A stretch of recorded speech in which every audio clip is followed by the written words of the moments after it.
Jonathan Lévenchaton, j'ai 27 ans, j'ai créé Filigo. Je suis Davidé, je suis cofondateur de Filigo, qui est la nouvelle façon de monétiser les communautés en ligne. Moi, c'est Shiva Chafi-Baudson et ma société s'appelle La Petite Bête et on fait des vêtements d'éveil pour les enfants de 0 à 5 ans. Je m'appelle Adrien Degauve et j'ai cofondé Crop the Block, qui est une jeune agence collaborative de création de vidéos. Alors Julien Honard, fondateur de Waze Up, qui est une start-up spécialisée sur le covoiturage domicile-travail. Morgane Lostis, je suis la cofondatrice et la CEO de Pop My Day. Charles Berenguet, je suis le CTO de Pop My Day et aussi cofondateur.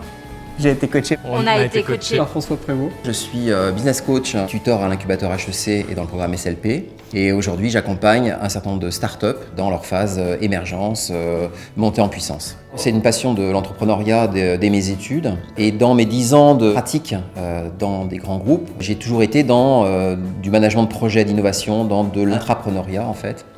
Et ensuite, j'ai créé 7 entreprises dans 6 statuts différents. En parallèle de ça, j'ai aussi pratiqué du développement personnel, eu des méthodes et des outils.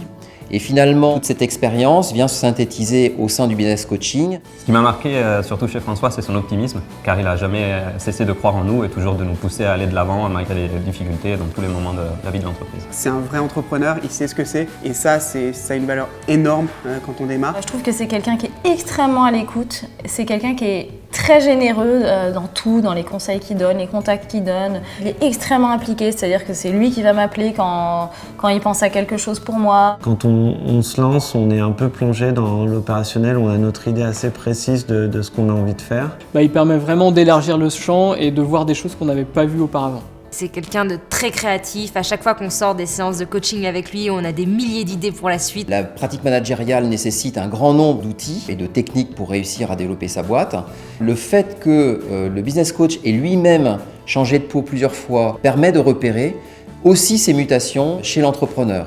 Changement de rythme, questionnement, problématiques de team building. Alors moi je me souviens d'une fois, on passait un concours 2 jours avant et il nous a dit « Ouh là là, vous y êtes pas du tout !» Quand je revois ce qu'on leur a montré, j'ai un peu honte.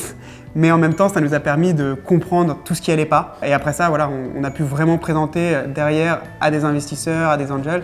Et ça s'est beaucoup mieux passé que ça ne l'aurait été si on n'avait pas eu cette expérience-là. On a tout repris à zéro et on a gagné cette subvention de 22 000 € au bout d'un mois d'existence. Il y a eu aussi un côté plus psychologique, entre guillemets, donner la niaque, cette envie de gagner, mettre l'accent sur les points positifs. François, à chaque début de séance, il nous demandait de pitcher notre concept en une phrase.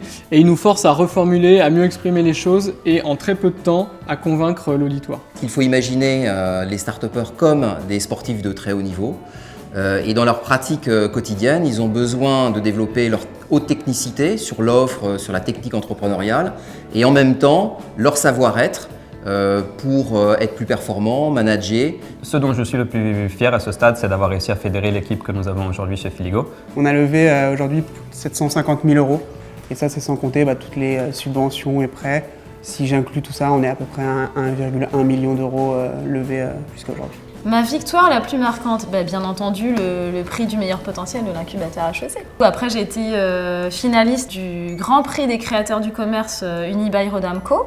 Je pense que notre plus grande victoire aujourd'hui, c'est d'avoir réussi à convaincre des premiers clients avec qui on bosse sur la durée, qui nous font confiance. J'ai appris que le technocentre de Renault allait signer avec nous un vendredi soir dans le TGV. Voilà, ça a fait mon week-end.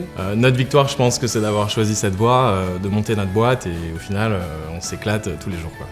Restez vraiment focus. De bien s'entourer. Restez patient et faites-vous accompagner. Le coaching, c'est génial. Allez-y, foncez. N'ayez pas peur, c'est vraiment une aventure formidable.